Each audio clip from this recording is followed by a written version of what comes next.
Gelar Doktor Kehormatan Raffi Ahmad tidak sah, Rantastia kecewa Wikipedia diubah. Setelah menuai polemik, Kementerian Pendidikan dan Kebudayaan buka suara terkait gelar honoris causa yang diterima Raffi Ahmad. Direktur Jenderal Pendidikan Tinggi, Riset dan Teknologi, Dirjen Diktiristek Prof. Abdul Haris mengatakan, gelar dari Universal Institute of Professional Management (UIPM) Indonesia untuk Raffi Ahmad tidak sah. Sebab, UIPM tak memiliki izin operasional penyelenggaraan pendidikan tinggi di Indonesia.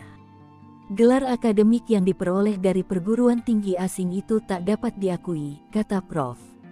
Haris melalui keterangan tertulis, Jumat tanggal 4 Oktober tahun 2024. Ia menjelaskan ketentuan wajib punya izin tertuang di Undang-Undang Nomor 12 Tahun 2012 bahwa perguruan tinggi asing harus memenuhi persyaratan sesuai Peraturan Menteri Pendidikan, Kebudayaan, Riset, dan Teknologi Permendikbudristek Nomor 23 Tahun 2023. Dalam Undang-Undang Nomor 12 Tahun 2012 itu menyatakan, perseorangan, organisasi, atau penyelenggara pendidikan tinggi yang menyelenggarakan pendidikan tinggi, memberikan ijazah dan gelar akademik tanpa izin dari pemerintah bisa dikenai sanksi pidana. Ia memperingatkan agar masyarakat yang berpartisipasi menyelenggarakan pendidikan tinggi mematuhi aturan berlaku untuk menjamin mutu akademik dan non-akademik pendidikan tinggi. Menanggapi ini, Deputi Legal Affairs UIPM Helena Patirane melalui keterangan resmi dikutip dari Kompas.com,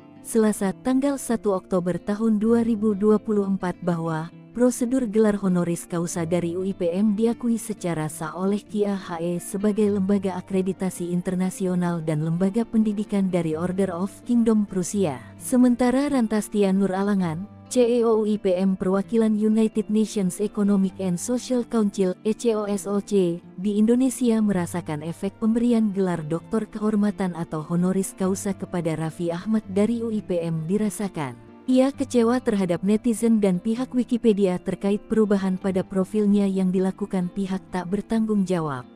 Dalam keterangannya Sabtu tanggal 5 Oktober tahun 2024, ia menyatakan bahwa halaman Wikipedia pribadinya telah diubah tanpa izin. Sejauh ini belum klarifikasi resmi dari Raffi Ahmad terkait gelar doktor kehormatan yang dia terima dan pernyataan dari Dirjen Diktiristek Prof. Abdul Haris.